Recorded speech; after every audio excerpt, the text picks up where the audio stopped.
Herkese merhaba, kanalıma hoş geldiniz. Bugün sizlerle biraz böyle hafif sohbet tadında güzel bir video yapmak istiyorum. Bugün size yaklaşık birkaç aydır hayatımı gerçekten çok büyük, çok iyi anlamda değiştiren bir alışkanlığımdan bahsedeceğim. Şöyle bu yeni eğitim yılına başladığımızdan beri ben ajanda kullanmaya başladım. Şöyle ki 2023'ün son aylarında kendime tabletten tasarladığım güzel bir dijital planlayıcı kullanıyordum. Ve gerçekten hayatımı ne kadar değiştirdiğini fark ettiğim zaman neden hiçbir zaman bu kadar düzenli bir şekilde yaşamamışım diye düşündüm. Şöyle hayatım boyunca her zaman genel olarak daha programlı, düzenli bir insan oldum. Yani işte yapılacaklar listesi hazırlama tarzında alışkanlıklarım vardı. Ama bunu hiçbir zaman her gün kesinlikle yapacağım bir şey haline getirmemiştim. Yoğun olduğum dönemlerde yapıyordum veya sınav haftalarında yapıyordum, ders çalışmam gerektiği zaman yapıyordum. Ama gerçekten her günümün her detaylı bir şekilde planladığım bir hayat tarzım daha öncesinde yoktu. Bunu bu sene Eylül ayında başladım. Önce dediğim gibi tabletimden kendi hazırladığım bir şablon üzerinden yapıyordum bunu. Gayet aslında işimi görüyordu, yani çok faydasını gördüm. Ama şöyle bir eksi yanı vardı. Tabletim her zaman yanımda olmuyor ve mesela işte okuldayken hep yanımda oluyor ama işte başka bir yere gideceğim zaman vesaire yanımda sırf planlayıcımı götürmek için tabletimi taşımak istemiyordum. Bu yüzden 2024 yılına başlarken de kendime güzel bir ajanda aldım. Hayatımda ilk defa bu arada bir yıllık bir ajanda alıyorum. Daha öncesinde defterler kullanmıştım bunun için. Ama böyle direkt bu amaca özel yapılmış işte bütün aylık, haftalık, günlük planlayıcısı olan bir ajandam ilk defa oluyor.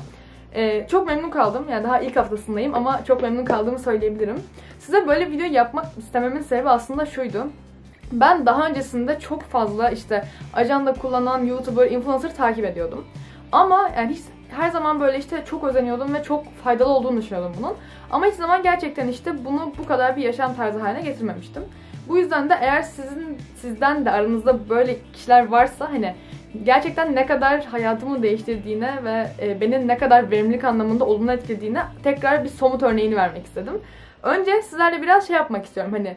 Kullandığımdan beri ne değişti? Ki şunu da söyleyeyim, ben aslında çok böyle acayip kötü, düzensiz bir yaşam tarzından böyle bir hayat tarzına geçiş yapmadım.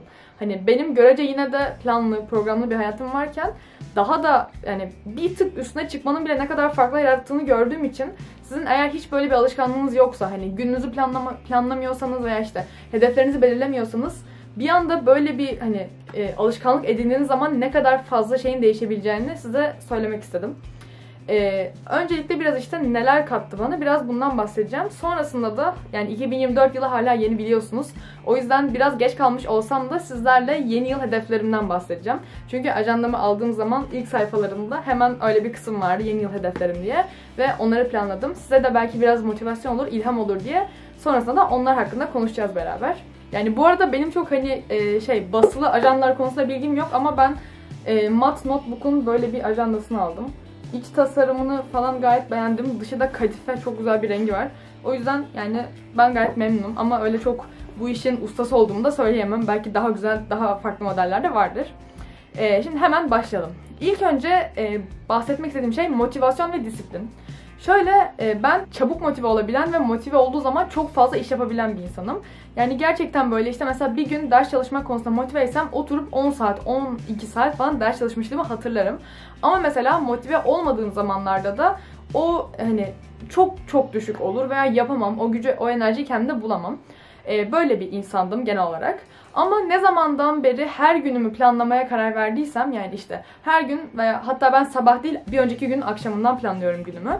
Mesela akşamdan hedeflerimi belirlemiş oluyorum ve bu yüzden o gün motive olmayabilirim. Canım gerçekten hiçbir şey yapmak istemiyor olabilir. Ama ben o hedeflere, o yapılacaklar listesini bir gün önceden bir kere hazırladım, değil mi? Artık onlar yazılı bir şekilde, somut bir şekilde var. Eğer onları yapmazsam planlarıma uymamış olacağım. Hedeflerime yakın, hedeflerimden uzaklaşmış olacağım. Gibi bu şekilde bir hem motivasyonunuzu sağlıyor hem de motivasyonunuzun olmadığı zamanlarda bile disiplinli bir şekilde ilerlemenizi sağlıyor. Ben gerçekten en çok faydasını bu konuda gördüm. Mesela işte bir sabah yataktan çok böyle yorgun, enerjim olmadan uyandım. Ama bir önceki akşamdan o gün için işte bir sürü çalışılacak ders, çekilecek video, bilmem ne planlamışım. Ben onu yazdıysam oraya yapmak zorundayım diye düşündüğüm için o günüm ne kadar istemesem de onları yapmakla geçiyor. Ve bu şekilde aslında motivasyonunuz olmadığı zamanlarda bile disiplin sayesinde çalışmayı öğreniyorsunuz. Bence kesinlikle hani gününüzü planlayarak yaşamanın en büyük artısı bu. İkinci olarak zaman yönetimi acayip geliştirdi bu gerçekten. Çünkü ben biraz size nasıl kullandığımı anlatayım ajandamı. Bir gün için ayrılmış olan bölümü 5'e bölüyorum ve sabah okuldan öncesi, okul saatleri içerisinde, okuldan sonraki 2 saatlik boş vaktimde, etüt saatlerinde ve yatmadan önce neler yapacağımı günümü 5'e bölüyorum ve her biri için ayrı ayrı planlamalar yapıyorum. Ve böyle olunca gerçekten hani elinizde kocaman bir neler yapmanız gerekiyor değil de işte şu vakitte şunu yapacaksın, bu vakitte bunu yapacaksın gibi oluyor ve gerçekten o dağlar gibi gözüken yapılacaklar listesi gözünüze daha yapılabilir geliyor. Ve böyle olduğu için de hani her şeyin belli bir vakti olduğunda onları takip ederseniz gerçekten o hani bir güne sığmazmış gibi gözüken işlerin hepsinin yetiştiğini görüyorsunuz. Böyle olduğu için de zaman yönetimi çok fazla gelişti gerçekten. Çünkü şey olmuyor mesela işte. Okuldan sonra bizim 6'ya kadar 4 ile 6 arasında bir boş vaktimiz var etütlere kadar. Mesela normal eğer bir ajanda kullanmıyor olsaydım büyük ihtimalle şey olurdu işte. O saatte bir işte yukarıya çıkayım yatakhanede yatayım. 2 saat bir bakıyorum geçmiş bile oluyordu. Ama şu an mesela o 4-6'da ne yapacağımı spesifik olarak bildiğim için hani orada bir vakit kaybı yaşamıyorum. Hemen ne yapacaksam onu yapıyorum işte. Bu saatte ne yapmam gerekiyor diye düşünerek vakit kaybetmiyorum.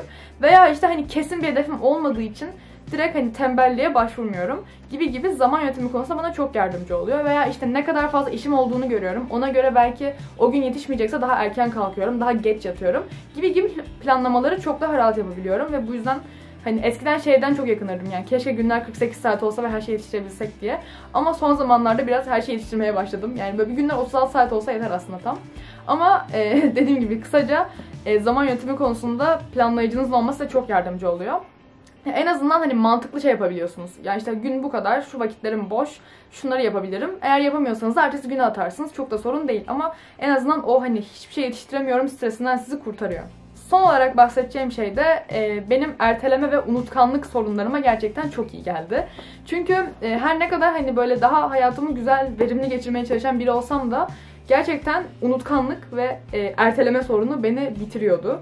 Yani mesela bir şey yapacağım ama unutuyorum. Ya bu en basit şey de olabilir işte. Ertesi güne çok küçük bir ödev vardır ama sırf unuttuğum için yapamamışımdır. Veya işte yapmam gereken işleri bir gün sonra erteleme, sonra zaten geç oldu, bir hafta sonra erteleme gibi. Gerçekten erteleme ve unutkanlık benim başımın belasıydı.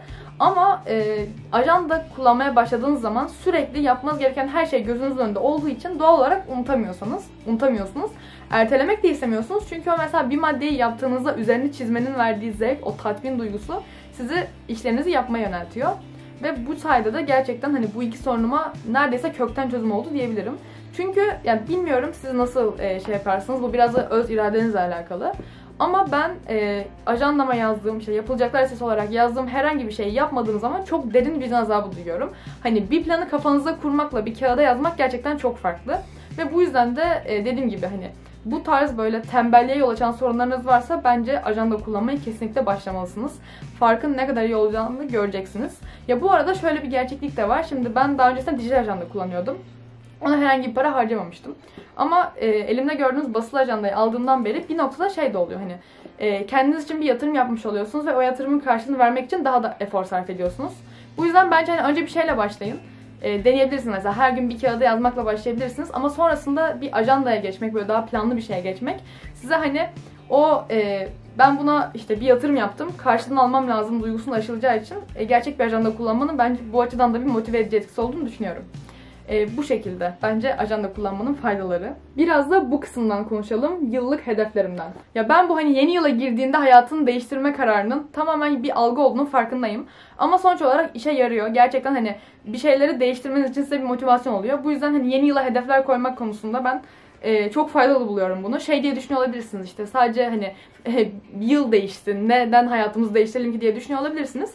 Ama insan için böyle bir kilometre taşı oluyor, bir işte motive edici bir unsur oluyor. O yüzden ben her yıl başlarken yeni yıl hedeflerimi belirliyorum. Bu sene de ajandama yazdım. O yüzden size buradan okuyacağım şimdi. Şimdi ilk olarak kanalın konseptine de uygun düzenli ders çalışmak ve 97'nin üzerinde ortalama yapmak var. Her sene ortalama hedefimi 90 üzerinde koyardım. Bu sene biraz daha iddialı olarak 97'nin üzerinde koydum. Bakalım bunlara uyabilecek miyim? Bunun dışında ikinci maddem diller hakkında.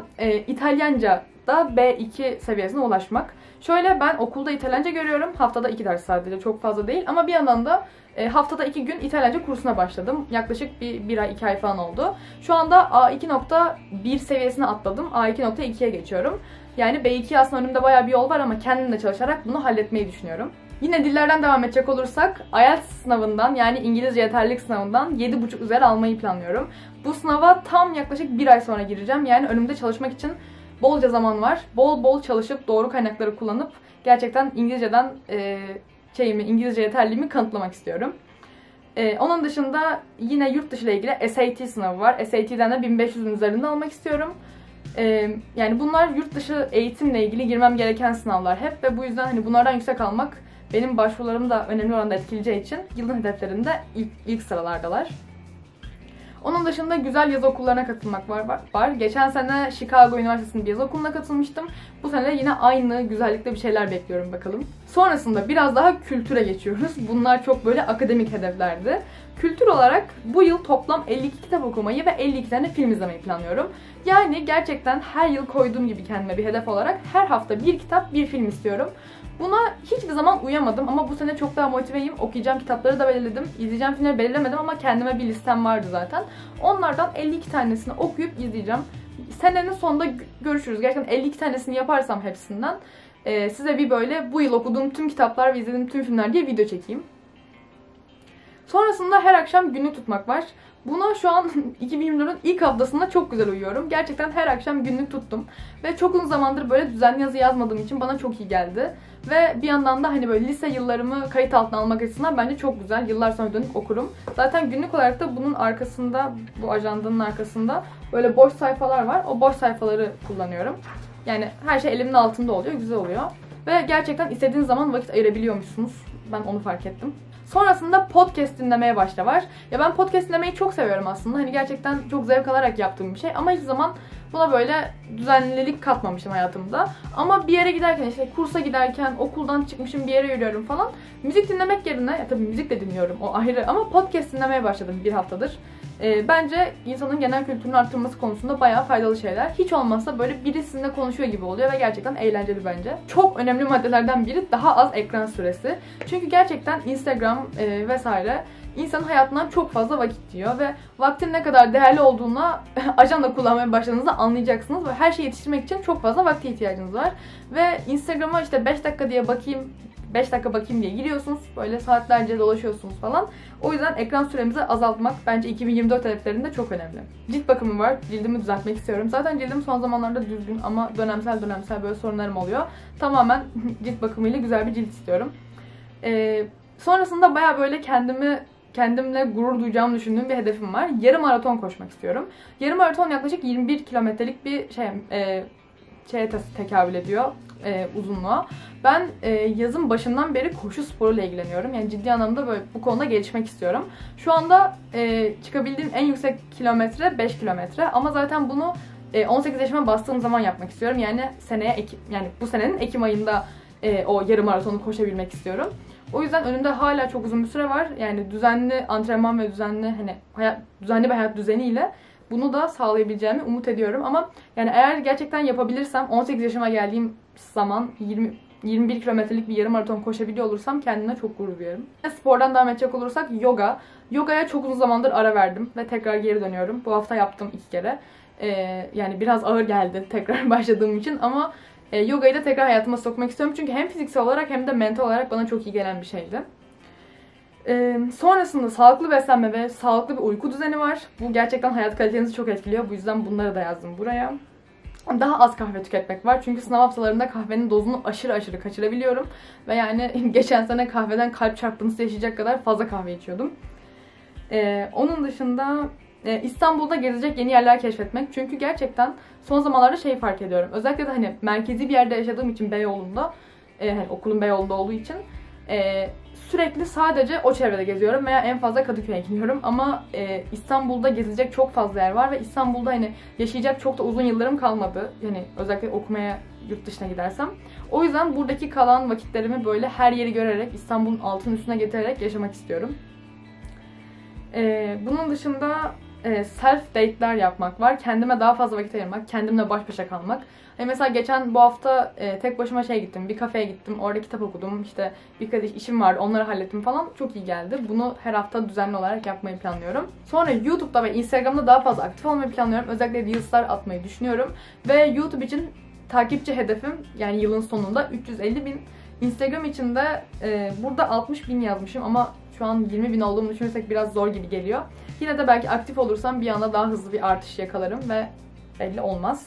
Ve son olarak da bundan çok hoşlanacağımı düşünüyorum. Her ayın sonunda kendime böyle bir recap hazırlamak. Ya bundan neyi kastediyorum mesela? Her ay sonunda oturup galerimde dolaşıp o ayın böyle dikkat çekici ve önemli fotoğraflarını yapacağım. Tabletimden böyle tabletime atacağım. Üzerine neden önemliydi, bana ne hissettirdi tarzında bir şey yazıp böyle mesela Ocak ayım nasıl geçmiş tarzında elimde küçük bir kitapçık olacak ve bunu her ay yaptığım için en sonunda yılım nasıl geçmiş adında bir elimde kitapçık olacak. Bunu planlıyorum. Benim 2024 planlarım bu şekilde. Yani burada her alandan akademik, spor, böyle daha kültürel şeyler falan her şey var. Ve size de böyle bir şey yapmanızı tavsiye ederim. Ve eğer ajanda alırsanız da ilk başına yazarsanız oluyor ben buraya 2024 hedeflerimi belirledim. İçinde de her gün ne yapacağımı belirliyorum. Yani bu hedefler doğrultusunda her gün küçük küçük adımlar atarak yılı çok güzel bir şekilde geçirmeyi planlıyorum. Siz de böyle bir alışkanlık edinirseniz eminim ki yılınız çok daha güzel, çok daha verimli geçecektir diyorum.